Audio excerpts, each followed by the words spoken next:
ஒரு ஊரில் ஒரு மன்னர் இருந்தார். புத்தி கூர்மை உள்ள ஒரு மன்னர். பொதுவாக மன்னர்களுக்கு சந்தேகம் வந்தால் சபையில் உள்ள சான்றோர்கள்கிட்ட கேட்டு தெரிஞ்சுக்கிறது தானே வழக்கம். ஆனால் இங்கே அப்படி இல்லை. மற்றவங்களுக்கு சந்தேகம் வந்தால் மன்னர்கிட்ட வந்து கேட்டு தெரிஞ்சுக்குவாங்க. அது மாதிரி கேட்டு தெரிஞ்சுக்கிறதுக்காக ஒரு பெரியவர் ஒரு நாள் வந்தார்.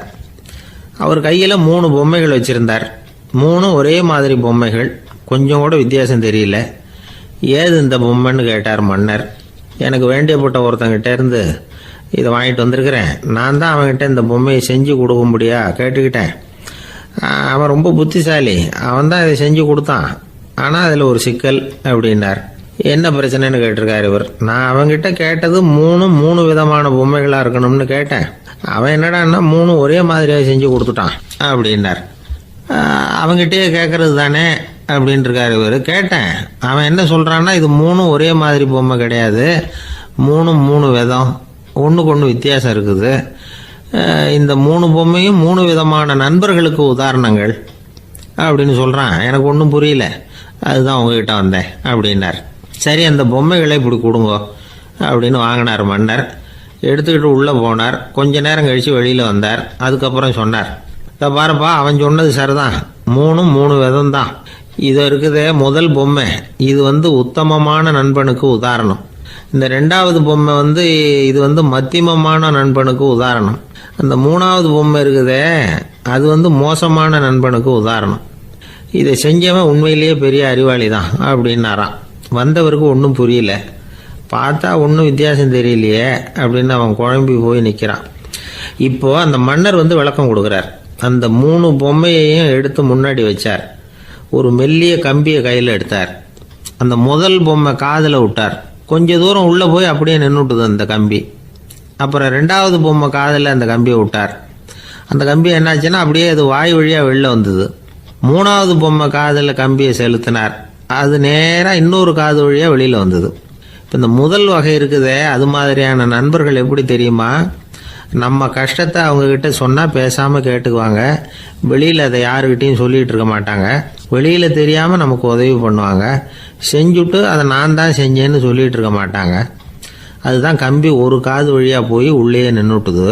2வது பொம்மையில் கம்பி என்னாச்சு, ஒரு காது வழியாக போய் வாய் வழியாக வெளியில் வருது. இது மாதிரியான நண்பர்கள்கிட்ட நாம் கஷ்டத்தை சொன்னால் அதை அவங்க 4 பேர்கிட்ட போய் சொல்லி நமக்காக உதவி கேட்பாங்க. நமக்குன்னு கேட்டு வாங்கி அதை நம்மகிட்ட கொண்டுகிட்டு வந்து கொடுப்பாங்க. இவங்க மத்தியமமான நண்பர்கள். 3வது பொம்மையில் ஒரு காது வழியாக செலுத்துகிற கம்பி இன்னொரு காது வழியாக வெளியில் வந்துடுது. இது மாதிரியான நண்பர்கள்கிட்ட நம்ம கஷ்டத்தை சொன்னால் அவங்க காது கொடுத்து கேட்கறது மாதிரி நடிப்பாங்க. அப்படியே இன்னொரு காது வழியாக அதை வெளில விட்டுருவாங்க. அதை பற்றி கவலைப்பட மாட்டாங்க. இதுதான் இந்த பொம்மைகளுக்குள்ளே இருக்கிற வித்தியாசம் அப்படின்னு விளக்கம் கொடுத்தாராம் மன்னர். படிக்கிற பிள்ளைங்கள்லேயே இது மாதிரி 3 வகை உண்டு. சில பேர் காதால் வாங்கி மனசில் வச்சுக்குவான். சில பேர் காதால் வாங்கி பேனாவால் எழுதி விடுவான். சில பேர் ஒரு காதால் வாங்கி இன்னொரு காதால் வெளியில் விட்டுருவான். ஒரு பையன் வகுப்பில் ஆசிரியர் பாடம் நடத்தும் பொழுது தலையை வேகமாக ஆட்டி ஆட்டி கேட்பானான். ஏன்டா இப்படி தலையை இப்படி ஆட்டுற அப்படின்னு கேட்டிருக்கான் பக்கத்தில் இருந்தவன்.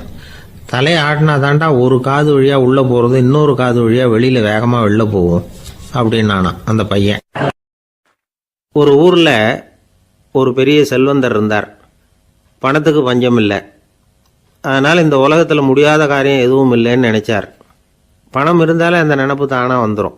அதனால் இவரும் அப்படி நினச்சதில் ஒன்றும் தப்பு இல்லை. அந்த ஊருக்கு குருநானக் ஒரு தடவை வந்தார். அவருக்கு இந்த செல்வந்தர் ரொம்ப பிரமாதமாக ஒரு வரவேற்பு கொடுத்தார். ஊர் எல்லையிலேயே எங்கள் வீட்டுக்கு விருந்து சாப்பிட்டுட்டு போகணும்னு கேட்டுக்கிட்டார். அவரும் சரின்னு ஒத்துக்கிட்டார். உடனே தன்னுடைய பங்களாவில் ஒரு பெரிய விருந்துக்கு ஏற்பாடு பண்ணார். குருநானக்கை அழைச்சிட்டு வீட்டுக்கு போனார். உட்கார வச்சார். ஐயா, நான் இந்த ஊர்லேயே ரொம்ப பெரிய வசதி உள்ளவன். என்னால் எல்லாம் முடியும். உங்களுக்காக நான் என்ன செய்யணும்னு சொல்லுங்கள். எதுவாக இருந்தாலும் பரவாயில்ல, எவ்வளவு செலவானாலும் பரவாயில்ல, என்னால் செய்ய முடியும். என்ன செய்யணும்னு சொல்லுங்கள், அது போதும், நான் செய்கிறேன் அப்படின்னு நான் ரொம்ப பணிவா. இதை கேட்டதும் குருநானக் சிந்திச்சார் கொஞ்ச நேரம். அதுக்கப்புறம் தன்னோட சட்டை பைக்குள்ளே கையை விட்டு ஒரு பழைய ஊசி ஒன்று எடுத்தார். அந்த செல்வந்தர்கிட்ட கொடுத்தார். இதை பாருங்கள், இவ்வளவு தூரம் நீங்கள் கேட்கறதுனால சொல்கிறேன், எனக்கு நீங்கள் செய்ய வேண்டிய உதவி இதுதான்னார். ஊசியை கையில் வாங்கிக்கிட்டு இதை என்ன செய்யணும்னு சொல்லுங்க அப்படின்னார் அவர். நீங்கள் செய்ய வேண்டியது என்னென்னா, இந்த ஊசியை பத்திரமா வச்சிருக்கணும். நாம் 2 பேரும் இறந்து போனதுக்கு பின்னாடி இன்னொரு உலகத்தில் நாம் சந்திக்கக்கூடிய வாய்ப்பு இருக்குது. அப்போ இந்த ஊசியை என்கிட்ட கொண்டாந்து கொடுக்கணும்.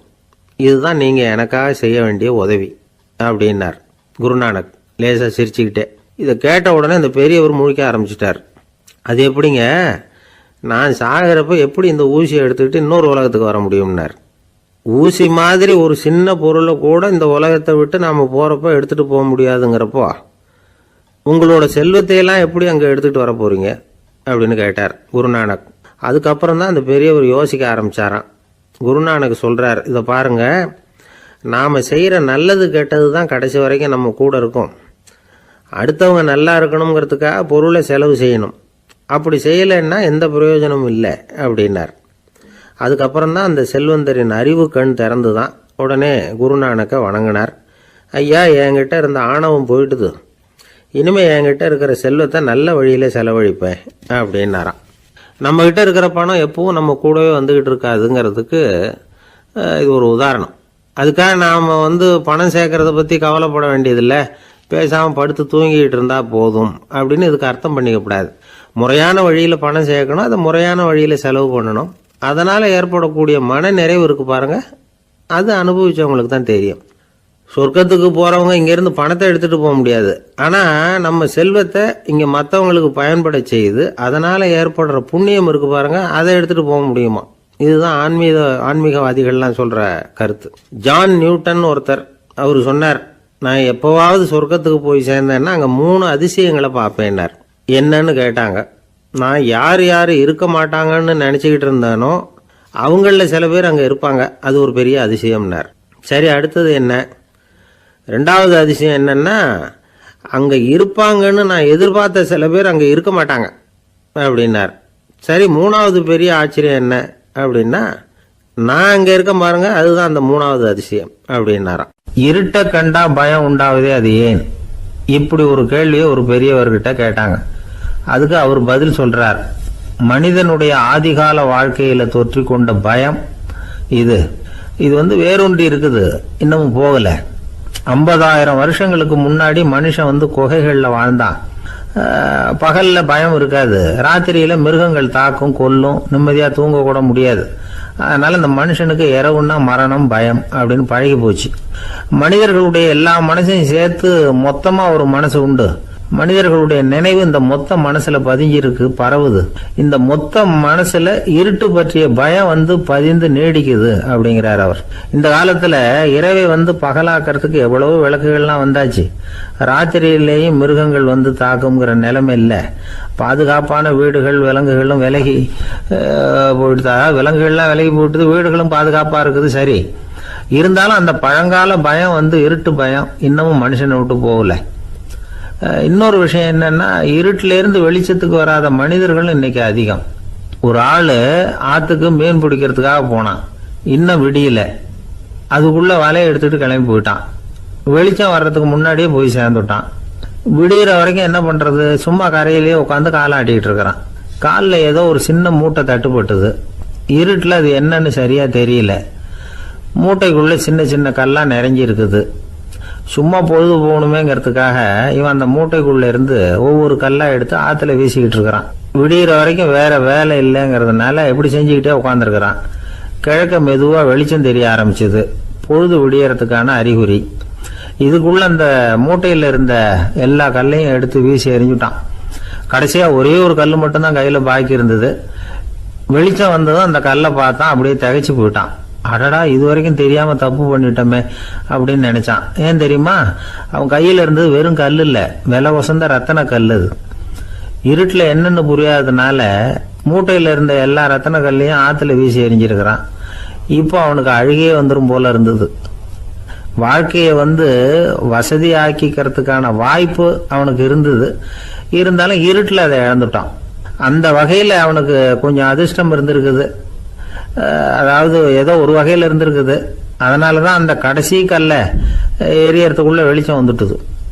பல பேருக்கு அந்த அளவு கூட அதிர்ஷ்டம் வர்றது இல்லை. எல்லாத்தையும் வீசினதுக்கு அப்புறம் தான் வெளிச்சம் வரும். என்னன்னு விவரம் தெரியாமலே எழுந்திரிச்சு வந்துருவாங்க. வாழ்க்கைங்கிறது ஒரு பெரிய புதையல். அதை புரிஞ்சிக்காம மனுஷன் அதை வீசி எரிஞ்சுக்கிட்டு இருக்கான் அப்படிங்கிறது தான் பெரியவங்க கருத்து.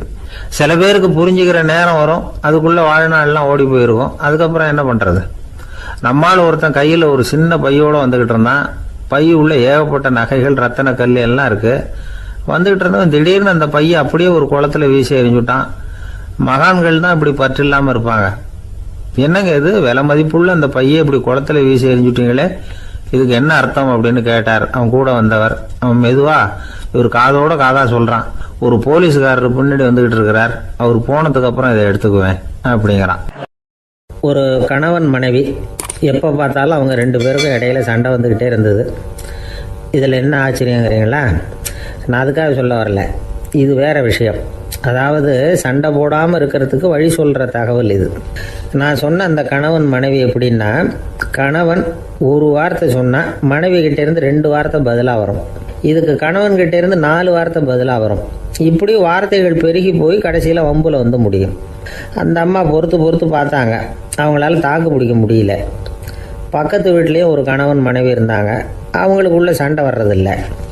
அது எப்படி அவங்களால மட்டும் சண்டை போடாமல் இருக்க முடியுது அப்படின்னு இந்த அம்மாவுக்கு ஆச்சரியம்.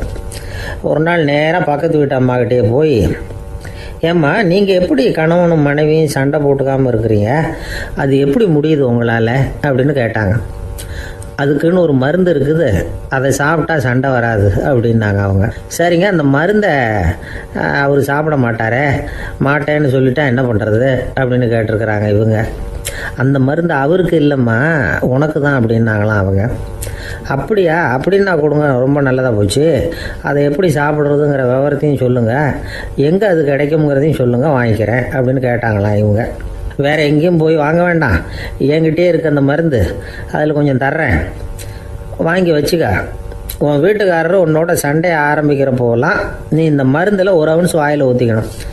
அதை உடனே குடிச்சிடக்கூடாது, ஒரு 5 நிமிஷமாவது அது வாயில் இருக்கணும், அதுக்கப்புறம் குடிச்சிடலாம் அப்படின்னு சொல்லி ஒரு பாட்டில் மருந்தை இந்த அம்மாக்கிட்ட கொடுத்து அனுப்புனாங்களாம். மருந்தை எடுத்துக்கிட்டு இந்த அம்மா வீட்டுக்கு வந்திருக்கிறாங்க. வீடு பூட்டி இருந்ததுனால கணவன் வந்து வாசல்லையே காத்துக்கிட்டு இருக்கிறான். மனைவியை கண்டதும் சண்டை போட ஆரம்பிச்சிட்டான்.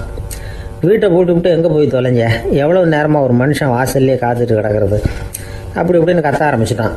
மனைவி இதுக்கு பதிலே சொல்லலை. அந்த அம்மா பேசாமல் வீட்டை திறந்தாங்க, சமையல் அறைக்குள்ளே போனாங்க, ஒரு அவுன்ஸ் மருந்தை வாயில் ஊற்றிக்கிட்டாங்க. அன்னைக்கு சண்டை வந்து மேற்கொண்டு வளரவே இல்லை, நின்றுட்டுது. மருந்து பரவாயில்ல. அதுக்கப்புறம் பல சந்தர்ப்பங்களில் சண்டை வரும் போல் இருக்கிற போலாம் இந்த மருந்து அதை நிறுத்தியிருக்கு. பிரமாதமான மருந்தாக இருக்குது இதை கொஞ்சம் அதிகமாகவே வாங்கி வீட்டில் வச்சுக்க வேண்டியது தான் அப்படின்னு முடிவு பண்ணிட்டு இந்த அம்மா மறுபடியும் பக்கத்து வீட்டு அம்மாக்கிட்ட போனாங்க. எவ்வளவு விலையானாலும் சரி, நான் காசு கொடுத்து வாங்கி வச்சுக்கிறேன், எந்த கடையில் இருக்குது இந்த மருந்து சொல்லுங்க அப்படின்னு கேட்டாங்க. இந்த மருந்துக்கு விலையே கிடையாதுங்க, இலவசமாகவே கிடைக்கும்னாங்களாம் அவங்க. அது எப்படி விலை இல்லாமல் இதை விற்க முடியுது அப்படின்னு கேட்டாங்களாம் இவங்க. அது மருந்தாக இருந்தால் தானே விலை வைக்கிறதுக்கு, அது வெறும் தண்ணி தானே அப்படின்னாங்களாம். வெறும் தண்ணியாக சண்டையை நிறுத்துது அப்படின்ட்டு இருக்காங்க இவங்க. அது சண்டையை நிறுத்தலை, உன்னோட மௌனம் தான் சண்டையை நிறுத்துது. நீ வாயில் தண்ணியை வச்சுக்கிறதுனால எதிர்த்து பேசுறதில்ல, அதனால் உன்னுடைய கணவர் கோபம் வந்து சாந்தமாயிடுது அப்படின்னாங்களாம் அவங்க. இந்த கதையிலேருந்து சண்டையை நிறுத்துகிற மருந்து எதுன்னு தெரிஞ்சுக்கிட்டோம் இல்லையா? ஒருத்தர் என்ன பண்ணார், பாட்டிலில் வந்து தண்ணியை ஊற்றி வச்சுக்கிட்டு அவர்கிட்ட வர்றவங்களுக்கெல்லாம் இதை சிபாரிசு பண்ணலாம்னு நினச்சிக்கிட்டு உட்காந்துருந்தார். ஒரு அம்மா வந்தாங்க. இதை கேட்டுவிட்டு இதையே ஒரு மருந்து மாதிரி கொடுக்கலாம்ங்கிறது அவர் முடிவு. அதனால் பாட்டிலில் தண்ணி அடித்து வச்சுக்கிட்டு அதில் கலருக்காக என்னத்தையோ ஒரு ஜீரகம் அது மாதிரி எதையாவது கலந்து வச்சுக்கிட்டு ஒரு மருந்து மாதிரி ஒரு பாவனையில் வச்சுக்கிட்டு உட்காந்துருக்காரு. யாராவது வீட்டில் சண்டைன்னா என்கிட்ட வாங்க மருந்து தரேன்னு. ஒரு அம்மா வந்தாங்க, எனக்கு என் வீட்டுக்காரருக்கும் அடிக்கடி சண்டை வருதுங்க அப்படின்ட்டு இருக்காங்க. கவலைப்படாதம்மா, நான் ஒரு மருந்து தரேன்னு சொல்லி வீட்டுக்குள்ளே போய் ஒரு பாட்டில் எடுத்து வந்து கொடுத்தாரு. பாட்டிலில் இருக்கிறது என்னங்கிறத சொல்லிவிட்டு அது பேரில் மரியாதை வராது இல்லையா, அதனால் சொல்லலை. அந்த அம்மா வாங்கிட்டு போனாங்க. 4 நாள் கழித்து திரும்பி வந்தாங்க. என்னம்மா வீட்டில் சண்டை நின்று போச்சான்னு கேட்டிருக்காரு இவர். அங்கே நின்று போச்சுங்க, இப்போ உங்ககிட்ட ஆரம்பமாக போகுதுன்னாங்களாம். என்னம்மா அப்படின்ட்டுருக்காரு அவர் பயந்து போய். பின்ன என்னங்க, நீங்கள் என்ன மருந்து கொடுத்துருக்குறீங்க என்னங்க அப்படின்னாங்களாம் கோபமாக. அது வெறும் தண்ணி தானே அப்படின்ட்டுருக்காரு இவர். தண்ணியாக இது நல்லா பாருங்கள் அப்படின்னு அந்த பாட்டில் நீட்டினாங்களாம். இவர் வாங்கி பார்த்துருக்காரு. அப்புறம் தான் விஷயம் புரியுது அவருக்கு. இவர் கை தவறுதலாக அவங்க வீட்டில் இருந்த மண்ணெண்ணெய் பாட்டில் எடுத்து அவர்கிட்ட கொடுத்துருக்குறாங்க. அப்புறம் என்ன ஆகும், சண்டை வராது. இந்த உலகத்தில் நாம் நல்லபடியாக இருக்கணும்னா அதுக்கு முக்கியமாக தேவைப்படுறது ரெண்டு. ஒன்று செல்வம், இன்னொன்று அறிவு. சரி, இது ரெண்டில் சிறந்தது எது அப்படின்னு ஒரு கேள்வி கேட்டால் என்ன பதில் சொல்கிறது? இதே கேள்வியை ஹஸ்ரத் அலி அவர்கள்கிட்ட கேட்டாங்களாம். அவர் ஒரு பெரிய அறிஞர். கேள்வி கேட்டவங்களும் சாதாரண ஆட்கள் இல்லை, இவங்களும் அறிஞர்கள். ஒரு நாள் ஹஸ்ரத் அலி அவர்கள்கிட்ட 10 அறிஞர்கள் வந்தாங்களாம். ஐயா, நாங்கள் 10 பேரும் உங்ககிட்ட ஒரே கேள்வியை தான் கேட்க வந்திருக்கிறோம், ஆனால் எங்கள் 10 பேருக்கும் நீங்கள் தனித்தனியாக பதில் சொல்ல முடியுமா அப்படின்னு கேட்டிருக்காங்க. அதாவது அவங்க ஒரே கேள்விக்கு இவர்கிட்ட இருந்து 10 விதமான பதில் எதிர்பார்க்குறாங்க. சரி கேளுங்க, என்ன கேள்வி அப்படின்னார் அவர். அப்போ தான் அவங்க கேட்டாங்களாம், செல்வம் அறிவு இது ரெண்டில் சிறந்தது எது? இதுதான் கேள்வி. ஹஸ்ரத் அலி என்ன பண்ணார் தெரியுமா? அவங்கள ஒவ்வொருத்தராக கூப்பிட்டார், ஒவ்வொரு விதமான பதிலை சொல்லி அனுப்புனார். முதல்ல ஒருத்தரை கூப்பிட்டார், சொன்னார், அறிவுங்கிறது தீர்க்கதரிசிகள், ஞானிகள், மகான்கள் இவங்களோட பரம்பரை சொத்து. ஆனால் செல்வம்ங்கிறது கொடுங்கோலரின் ஆயுதம், அதனால் அறிவு தான் சிறந்தது அப்படின்னார். ரெண்டாவது ஆளை கூப்பிட்டார், உங்ககிட்ட செல்வம் இருந்தால் நீங்கள் தான் அதை காப்பாற்றணும், ஆனால் அறிவு உங்களை எப்பவும் காப்பாற்றும், ஆகவே அறிவு தான் சிறந்தது அப்படின்னார். மூணாவது ஆளை கூப்பிட்டார், செல்வந்தனுக்கு எப்போதும் விரோதிகள் அதிகம், ஆனால் அறிஞனுக்கு நண்பர்கள் அதிகம், அதனால் அறிவு தான் சிறந்ததுன்னார். அடுத்தவரை கூப்பிட்டார், செல்வம் அடுத்தவங்களுக்கு கொடுக்க கொடுக்க குறையும், ஆனால் கல்விங்கிறது அதிகரிச்சுக்கிட்டே வரும், கொடுக்கறதுனால குறையாது, அதனால் அறிவு தான் சிறந்ததுன்னார். இன்னொருத்தரை கூப்பிட்டார், அறிவுள்ளவன் எப்பவும் அதை அடுத்தவங்களுக்கு வாரி வழங்கிக்கிட்டே இருப்பான், அதனால் அவங்ககிட்ட தாராளத்தன்மை இருக்கும், ஆனால் செல்வந்தன்கிட்ட கஞ்சத்தனம் தான் இருக்கும், அதனால் அறிவு தான் சிறந்ததுன்னார். ஆறாவது நபரை கூப்பிட்டார், செல்வத்தை கள்வர்கள் திருடிட்டு போக முடியும், ஆனால் அறிவை அப்படி திருடிட்டு போக முடியாது அப்படின்னார். ஏழாவது நபரை கூப்பிட்டார், செல்வம் கால ஓட்டத்தில் அழிஞ்சிரும், ஆனால் அறிவை கால ஓட்டம் ஒன்றும் பண்ண முடியாது, ஆகவே அறிவே சிறந்ததுன்னார். எட்டாவது ஆளை கூப்பிட்டு சொன்னார், செல்வத்துக்கு எப்பவும் எல்லை உண்டு, நிறை உண்டு, அளவு உண்டு, கணக்கு உண்டு, ஆனால் அறிவுக்கு அப்படிப்பட்ட எல்லை எதுவும் கிடையாது, அதனால் அதுதான் சிறந்ததுன்னார். அடுத்தவனை கூப்பிட்டார், செல்வம் உள்ளத்தில் உள்ள ஒளியை போக்கிவிடும், இருட்டை உண்டாக்கிவிடும், விரிந்த மனப்பான்மையை குறுகலாக்கிவிடும், ஆனால் அறிவு அப்படி இல்லை, இருண்ட உள்ளத்தில் ஒளியை பாய்ச்சி அதை விசாலப்படுத்துது, அதுதான் சிறந்ததுன்னார். கடைசியாக 10வது நபரை கூப்பிட்டார், செல்வம் மனசில் செருக்கை உண்டாக்குது, ஆணவத்தை ஏற்படுத்துது, அதனால் நானே கடவுள்னு நினைக்கிற அளவுக்கு மனுஷனை தாழ்த்தி விடுது, ஆனால் அறிவு பணிவையும் பண்பாட்டையும் வளர்க்குது, அதனால் அறிவு தான் சிறந்ததுன்னார். ஆக இப்படி 10 பேருக்கும் 10 விதமாக பதில் சொன்னது மூலமாக ஹஸ்ரத் அலி அவர்கள் அறிவு தான் செல்வத்தை விட சிறந்தது அப்படிங்கிறதுக்கு 10 காரணங்களை சுட்டி காட்டியிருக்கார். அந்த அறிஞர் 10 பேர் கேட்ட ஒரே கேள்விக்கு 10 பதில் சொன்னார். நமக்கு வேண்டிய ஒருத்தர் 10 பேர் கேட்ட கேள்விக்கு ஒரே பதில் சொல்லி சமாளித்தார். கேள்வி என்ன தெரியுமா? என்கிட்ட வாங்கின கடனை எப்போயா திருப்பி கொடுக்க போகிற? இதுதான் அந்த 10 பேரும் கேட்ட ஒரே கேள்வி. இந்த மாதம் 26ஆம் தேதி தந்துடுறேன் அப்படிங்கிற ஒரே பதில் சொல்லி அவ்வளவு பேரையும் இவர் அனுப்பி வச்சுட்டாராம். எல்லாரும் போனதுக்கப்புறம் இவரை தனியாக கூப்பிட்டு கேட்டிருக்கிறாங்க, அது என்ன சார் கணக்கு, 26ஆம் தேதி அன்னைக்கு என்ன அதிசயம் நடக்க போகுது அப்படின்னு கேட்டிருக்காங்க. அதிசயம் அன்னைக்கு இல்லை, அதுக்கு நாளே நடக்க போகுதுன்னாராம். விவரமாக சொல்லுங்கன்னு இருக்காங்க. வேற ஒன்றும் இல்லைங்க, 26ஆம் தேதி தானே எல்லாரையும் வர சொல்லியிருக்கிறேன், அதுக்கு நாளே நான் புறப்பட்டு தலைமறைவாயிட போகிறேன் அப்படின்னாராம் ரொம்ப பெருமையாக. ஒரு மாணவனை பார்த்தேன், என்ன தம்பி படிப்புலாம் எப்படி இருக்குது அப்படின்னு விசாரித்தேன். அவன் ரொம்ப அழுத்துக்கிட்டான். நான் நல்லா தான் சார் படிக்கிறேன், இருந்தாலும் புத்தியில் சரியாக ஏற மாட்டேங்குது சார் அப்படின்னா. சரி, இவனும் நம்ம ரகம்தான் அப்படின்னு சொல்லி முடிவு பண்ணிட்டோம். கல்வி கற்கக்கூடிய ஒரு மாணவன் சம்பந்தப்படுற புத்திகள் பல வகை. அதை பற்றி ஒரு பெரியவர் விளக்கி இருக்கிறார். மிருத்து புத்தின்னு ஒன்று இருக்குதான். மிருத்துன்னா மண். மண்ணால் செவுறு கட்டுறோம்ல, மண் சுவரில் ஆணி அடிக்கிறதும் சுலபம், அதை பிடுங்கி எடுக்கிறதும் சுலபம். அது மாதிரி சில பேர் குரு சொல்லி கொடுக்குறத சுலபமாக கேட்டு தெரிஞ்சு வச்சுக்குவாங்க, கொஞ்ச நேரத்தில் சுலபமாக மறந்தும் போயிடுவாங்க. இது மிருத்து புத்தின்னு பேர், மண் புத்தி. தாரு புத்தின்னு ஒன்று உண்டான். தாருன்னா மரம். அதில் பச்சை மரத்தில் ஆணி அடிக்கிறது சுலபம், ஆனால் அதை எடுக்கிறது கஷ்டம். அது மாதிரி ஆசிரியர்கிட்ட இருந்து கேட்டதை கவனமாக மனசில் பதிய வச்சுக்கிட்டு அதை மறக்காமல் இருக்கிறது தாரு புத்தி. பட்டை மரமாக இருந்தால் அதில் ஆணி அடிக்கிறதும் கஷ்டம், அடிக்கிற ஆணியும் சீக்கிரம் நழுவிடும். அது மாதிரி கேட்குற விஷயம் மனசில் பதியறதும் கஷ்டம். அப்படியே பதிஞ்சாலும் அது நீடிச்சு இருக்கிறதும் கஷ்டம், கொஞ்ச காலத்தில் மறந்துடும். இன்னொரு வகை புத்தி ஒன்று உண்டு, அதுக்கு பேர் சிலா புத்தின்னு பேர். சிலான்னா கல். ஒரு கருங்கல்லில் 4 துளையை போட்டு ஒரு துளையில் உளியை வச்சு அடித்தா மற்ற துளை வழியாகவும் பிளந்து கல் 2ஆயிடும். அது மாதிரி சந்தியான இடங்களில் குறிப்பாக ஒரு பொருளை சொன்னால் அதை வச்சுக்கிட்டு மற்றதையும் தெரிஞ்சுக்கிறது, அது சிலா புத்தின்னு பேர். வேணு புத்தின்னா என்ன தெரியுமா? வேணுன்னா மூங்கில் கணுவில் ஒரு பக்கம் உளியை வச்சு அடித்தா 2 பக்கமும் பிளந்துடும். அது மாதிரி ஒரு செய்தியை கேட்டுக்கிட்டு இருக்கிறப்பவே அதோட முன்பின் தொடர்களையும் தெரிஞ்சுக்கணும், அது வேணு புத்தி.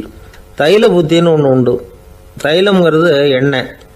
தண்ணியில் ஒரு துளி எண்ணெயை விட்டால் அது தண்ணி பூரா பரவி போடுதில்ல, அது இப்படி பரவுறது மாதிரி ஆசிரியர் சுருக்கமாக ஒரு கருத்தை சொன்னால் அதை வச்சுக்கிட்டு பூரா விஷயங்களையும் தெரிஞ்சுக்கணும், அது தைல புத்தி. கற்பூர புத்தின்னு ஒன்று கேள்விப்பட்டிருக்கோம். அது எப்படின்னா, கற்பூரம் தீ பட்ட உடனே பிடிச்சிக்கும். ஆசிரியர் சொன்ன உடனே நுண்ணறிவோட பாடங்களை புரிஞ்சுக்கிறது இந்த வகை புத்தி. கரி புத்தின்னு ஒன்று. அது எப்படின்னா, கரியில் நெருப்பை வச்சு விசிறிய பிறகு அதுக்கப்புறம் அது கறி நெருப்பாகும். அது மாதிரி காலம்பரை சாயந்தர வேலைகளில் ஆசிரியர் பாடம் சொல்லி கொடுப்பார், அதை கொண்டு புரிஞ்சுக்கிறது இந்த வகை. கதலித்தண்டு புத்தின்னு ஒன்று சொல்லுவாங்க. கதலிங்கிறது வாழை மரம். வாழைத்தண்டில் தீ வைக்கிறது எவ்வளவு சிரமமோ அவ்வளவு சிரமத்தோடு கல்வி கற்கிறது கதலித்தண்டு புத்தி. இதை தவிர இன்னும் சில வகையான மாணவர்களை கூட அடையாளம் காட்டுறாங்க. ஆசிரியர் சொன்னதில் நல்லதை மட்டும் எடுத்துக்கிறவன் அன்னம். ஆசிரியர் கிடைச்ச இடத்துல பாடத்தை கேட்டுக்கிட்டு பிறகு தனியாக உட்காந்து சிந்திக்கிறவன் பசு. பசுமாடு அப்படி தானே, புல் கண்ட இடத்துல மேயும், அதுக்கப்புறம் நிதானமாக அசை போட்டுக்கும். ஆசிரியர் சொன்னதை தவிர வேற எதையும் சொல்ல முடியாதவன் கிளி. பல இடங்களில் பாடங்கள் கேட்டு கடைசியில் ஒன்றும் புரியாமல் போகிறவன் ஆடு. ஆடு ஒரு செடியில் வயிறார மேயாது, ஒரே செடியில். இக்கரைக்கு அக்கறை பச்சைன்னா அங்கேயும் இங்கேயும் அலைஞ்சிக்கிட்டே இருக்கும். சில பேருக்கு எருமைன்னு பேர். எருமை எப்படின்னா குளத்து நீரை கலக்கி தான் குடிக்கும். அது மாதிரி ஆசிரியர் மனசை நோக செய்து பயில்கிற மாணவர்கள்லாம் இந்த ரகம். இவ்வளவுலாம் இருந்தாலும் இந்த காலத்து மாணவர்கள்லாம் ஒரு தனி ரகம். ஒரு ஆசிரியர் வகுப்பில் பாடம் நடத்திக்கிட்டு இருந்தார். இலக்கண வகுப்பு. இறந்த காலம், நிகழ்காலம், எதிர்காலம், past tense, present tense, future tense, இதை பற்றிலாம் பாடம் நடத்துகிறார். எல்லாம் சொல்லி கொடுத்துட்டு இப்போ நான் ஒரு வாக்கியம் சொல்லுவேன், அது என்ன காலம் அப்படிங்கிறத நீங்கள் சொல்லணும்னார் ஆசிரியர். சரி, நாங்கள் மாணவர்கள்லாம், நான் நாளைக்கும் பாடம் நடத்த போகிறேன், இது என்ன காலம் அப்படின்னு கேட்டார் ஆசிரியர். அதாவது நான் நாளைக்கும் பாடம் நடத்த போகிறேன், இந்த வாக்கியம் என்ன காலம்னு கேட்டார். ஒரு பையன் மெதுவாக எழுந்திரிச்சு சொன்னான், இது எங்கே போதாத காலம் சார் அப்படின்னு சொல்லிவிட்டு உட்காந்துட்டானா. 2 பேர் சுவாரஸ்யமாக பேசிகிட்டு இருக்கிறப்போ குறுக்க புகுந்து தொந்தரவு பண்ணுறதுக்குன்னே சில பேர் இருப்பாங்க. அது ரொம்ப இடைஞ்சலாக இருக்கும். இதே மாதிரி மின்காந்தம் கூட குறுக்க புகுந்து தொந்தரவு பண்ணும். கடைசியில் அது ஒரு பெரிய இடைஞ்சலில் கொண்டாந்து விட்டுரும். சில வீடுகளில் கேபிள் கனெக்ஷன் இல்லாமல் சில தனியார் டிவி காட்சிகள் தெரியும். அதுக்கு என்ன காரணம்னா இந்த மின்காந்த குறுக்கீடு தான் காரணம். இதைத்தான் சுருக்கமாக இஎம்ஐ அப்படின்னு சொல்கிறாங்க. அதாவது எலக்ட்ரோ மேக்னெட்டிக் இன்டர்ஃபியரன்ஸ். இது ஏற்படக்கூடிய இடங்கள் எதுன்னு எடுத்துக்கிட்டா அது ஒரு பெரிய பட்டியலாகவே போயிடும். இந்த இஎம்ஐ தொந்தரவு கேபிள் டிவியில் மட்டும்தான் இல்லை, ராக்கெட் ஏவுதளத்தில் உள்ள ரேடார்கள், அங்கே உள்ள சில சக்தி வாய்ந்த தொலைத்தொடர்பு சாதனங்கள், விமான தளங்களில் உள்ள ரேடார்கள், கப்பல் தளங்களில் பொருத்தப்பட்டிருக்கக்கூடிய சக்தி வாய்ந்த ஆண்டனாக்கள், இப்படி நிறைய சொல்லலாம். காவல் நிலையங்களில் பயன்படுத்தப்படுகிற வயர்லெஸ் தொடர்பு சாதனங்கள் கூட ஓரளவுக்கு இந்த மின்காந்த அலைகளை வெளியிடும். நம்ம வீட்டில் உட்காந்துக்கிட்டு ரேடியோ கேட்டுக்கிட்டு இருப்போம் அல்லது டிவி பார்த்துக்கிட்டு இருப்போம். அந்த சமயத்தில் பக்கத்து தெருவில் ஒரு மோட்டார் சைக்கிள் அல்லது காரு, குறிப்பாக பெட்ரோல் இன்ஜின், அது போகிறப்போ அதில் உள்ள மின்கலத்தில் அதாவது மேக்னெட்டோ பேட்டரியிலிருந்து வெளிப்படுகிற மின்காந்த அலை இங்கே டிவியிலையும் ரேடியோவிலையும் கரகரப்பு உண்டு பண்ணும். சரி, இது பெருசாக என்ன இடைஞ்சலை உண்டு பண்ணிட போகுது அப்படின்னு நாம் அலட்சியமாக நினைக்கலாம். வயசானவங்களுக்கு மறதி நோயின்னு ஒன்று வரும்ல, அல்ஷமீர், அதாவது மூளையில் உள்ள செல்கள் வந்து செயலிழந்து போயிடுறது. அது செய்ய வேண்டிய வேலையை மறந்துடும். மனைவியே எதிரில் வந்து நின்னா கூட உன்னை எங்கேயோ பார்த்தது மாதிரி தெரியுதே அப்படின்னு சொல்லிட்டு இருப்பாங்க. அப்படி ஒரு மறதி. இந்த விசித்திரமான நோய்க்கு இதுவரைக்கும் மருந்தே இல்லைன்னு வேற சொல்றாங்க. இந்த மைக்ரோ ஓவன் அப்படின்னு சொல்லக்கூடிய சமையல் அடுப்புகள் கூட மின்காந்த அலைகளை வந்து வெளியிடுது. சமயத்தில் சில தொழிற்சாலைகளில் கூட பெரிய விபத்துக்களை இந்த இஎம்ஐ உண்டு பண்ணிவிடும். இதை பற்றி தீவிரமாக சிந்திக்க ஆரம்பிச்சதே ஒரு விபத்துக்கு பிறகுதான். அமெரிக்காவுக்கும் வியட்நாமுக்கும் இடையில போர் நடந்தது. அந்த சமயம் அமெரிக்காவுக்கு சொந்தமான விமானம் தாங்கி கப்பல் ஒன்று வியட்நாமை தாக்கிறதுக்கு தயாராக ஏவுகணைகளோட கடலில் நிறுத்தி வைக்கப்பட்டிருந்தது. தற்செயலாக அந்த பகுதியில் கப்பல் தொலைத்தொடர்பு பகுதிக்கு அருகில் ஊடுருவிய இந்த சக்தி வாய்ந்த ரேடியோ அலைகள் ஏவுகணையில் இருந்த மின்னணு சர்க்கியூட்டை பூர்த்தி செஞ்சு வச்சுட்டுது. அவ்வளவுதான், ஏவுகணை அங்கேயே வெடிச்சு செதறி போச்சு. 130 பேர் அந்த இடத்துலயே உடல் கருகி செத்து போட்டாங்க. ஏகப்பட்ட பொருள்கள் நாசம். இந்த விபத்துக்கான காரணம் என்னங்கிறத உடனடியாக யாராலையும் கண்டுபிடிக்க முடியல. ரொம்பவும் கடுமையாக முயற்சி பண்ணி கடைசியாக கண்டுபிடிச்சாங்க. இது வந்து இந்த இஎம்ஐ வேலை தான் அப்படின்னு. மின்னணு தொலைபேசிகள் இருக்க, இதில் பேசும்பொழுது நம்ம காதை வந்து, அதாவது செவியை வந்து ஊடுருவக்கூடிய மின்காந்த அலையானது மூளைக்கு போய் அங்கே மூளை கட்டிகளை உருவாக்க ஊக்கம் கொடுக்குது அப்படின்னு வேற கண்டுபிடிச்சிருக்கிறாங்க. இந்த இஎம்ஐ ரொம்ப குறைஞ்ச மின்காந்த அழுத்தத்தில் நமக்கு எந்த பாதிப்பையும் ஏற்படுத்துறதில்லை. மின்காந்த அலைகள் அழுத்தத்தோடு இருக்கிற இடங்களில் ரொம்ப நேரம் இருந்தோம்னா நம்ம உடம்பின் வெப்பநிலை 2 டிகிரி செல்சியஸ் வரைக்கும் அதிகரிக்குதாம். அதனால் வெப்பநிலையை வந்து சீராக்கிறதுக்கு இதய துடிப்பும் வந்து அதிகரிக்குது. இப்படிலாம் கண்டுபிடிச்சிருக்கிறாங்க. இப்போல்லாம் இந்த மின்காந்த குறுக்கீடுகளை தடுக்கிறது எப்படி அப்படின்னு விஞ்ஞானிகள் யோசனை செய்ய ஆரம்பிச்சிருக்கிறாங்க. இந்த விஷயத்தில் அலட்சியமாக இருந்தோம்னா எதிர்காலத்தில் நிறைய பேருக்கு இந்த ஞாபக மறதி நோய் வந்துடும். அப்புறம் அது ரொம்ப கஷ்டமாக போயிடும். ஒரு குடும்ப தலைவர் தன் மனைவியை பார்த்து, யார் நீ, உன்னை எங்கேயோ பார்த்தது மாதிரி இருக்குதே அப்படின்னு சொல்லிக்கிட்டு இருந்தார். உடனடியாக அவரை போய் பார்த்தேன். வாங்க டாக்டர்கிட்ட போகலாம் அப்படின்னு. அவர் என்னை தனியாக அழைச்சிட்டு போய் காதோட காதாக மெதுவாக சொல்கிறார், இதை பார்ப்பா, என் கையில் பணம் இல்லாத போகலாம், அப்படி மறதி நோய் வந்துட்டது மாதிரி நடிச்சுக்கிட்டு இருப்பேன், அவ்வளவுதான், அதை நீ கண்டுக்காத அப்படின்னார். லோகமானிய பாலகங்காதர திலகர் இருந்தார்ல, அவருக்கு 15 வயசுலேயே கல்யாணம் நடந்துதான். மனைவி பேர் தபிபாய். ரொம்ப பெரிய குடும்பத்து பொண்ணு, நல்ல குணம். அவங்க குடும்பம் நடத்திக்கிட்டு இருக்கிறாங்க. அந்த காலத்தில் திருடர்கள் பயம் அதிகம். இந்த காலத்தில் மட்டும் என்னன்னு கேட்குறீங்களா? நீங்கள் கேட்குறது நியாயம்தான். இருந்தாலும் இந்த காலத்து திருடனுக்கும் அந்த காலத்து திருடனுக்கும் ஒரு முக்கியமான வித்தியாசம் உண்டு. அதாவது அந்த காலத்து திருடன்லாம் நியாயம் அநியாயம் பார்க்கறது உண்டு. இந்த காலத்தில் அப்படி பார்க்கறது இல்லை. அந்த காலத்தில் திருட வர்றவங்கள்ட்ட கூட ஒரு தார்மீக உணர்வு உண்டாம். அதாவது அப்போ உள்ள கொள்ளைக்காரங்க எதை களவாடினாலும் சரி, அரிசியை மட்டும் களவாடுறது இல்லையா, அப்படி ஒரு கொள்கை. அதனால் பாருங்கள், அந்த காலத்து பெண்கள் வந்து நகை நட்டுகளை பத்திரமா வைக்கணும்னா பெட்டியில் வைக்கிறது இல்லை, அரிசி பானையில் போட்டு வச்சு விடுறது. இப்போல்லாம் பேங்க்கில் வந்து சேஃப்டி லாக்கர்னு இருக்குல்ல, அது மாதிரி அந்த காலத்தில் வந்து சேஃப்டி லாக்கருங்கிறது அரிசி பானை. இந்த வளையல், மூக்குத்தி, தோடு இப்படி எதுவாக இருந்தாலும் அதில் போட்டு பத்திரமா வச்சுருவாங்க. திருடன் வந்து அரிசி பானை பக்கம் போகிறதில்ல. ஏன்னா சாப்பிட்ற விஷயத்தில் கை வைக்கக்கூடாது, அது பாவம் அப்படின்னு அவன் நினைக்கிறான். திலகரோட மனைவி தபிபாயும் அதே மாதிரி தன்னுடைய ஆபரணங்களை ஒரு அரிசி பானைக்குள்ளே போட்டு மூடி வச்சுருந்தாங்களாம். இப்படி இருந்தப்போ ஒரு நாள் ஒரு பிச்சைக்கார பொண்ணு வீடு வீடாக பிச்சை கேட்டுக்கிட்டே வந்திருக்குது. திலகர் வீட்டுக்கும் வந்து தர்மம் போடுங்க தாயே அப்படின்னு தான் அந்த பொண்ணு. அந்த அம்மா தபிபாய் காதில் இது விழுந்திருக்கு. உடனே கை நிறைய அரிசி அள்ளிக்கிட்டு வந்து போட்டிருக்கு.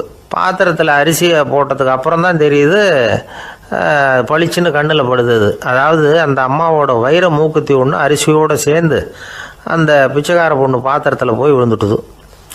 இந்த அம்மாவுக்கு மனசுக்குள்ளே குழப்பம், என்ன இப்படி ஆகிட்டுதே, மூக்குத்தி போயிட்டுதே, பிச்சை பாத்திரத்துலேருந்து அதை எப்படி எடுக்கிறது அப்படின்னு தயக்கம். வாயை திறந்து அதை கேட்கறதுக்கும் கூச்சம்.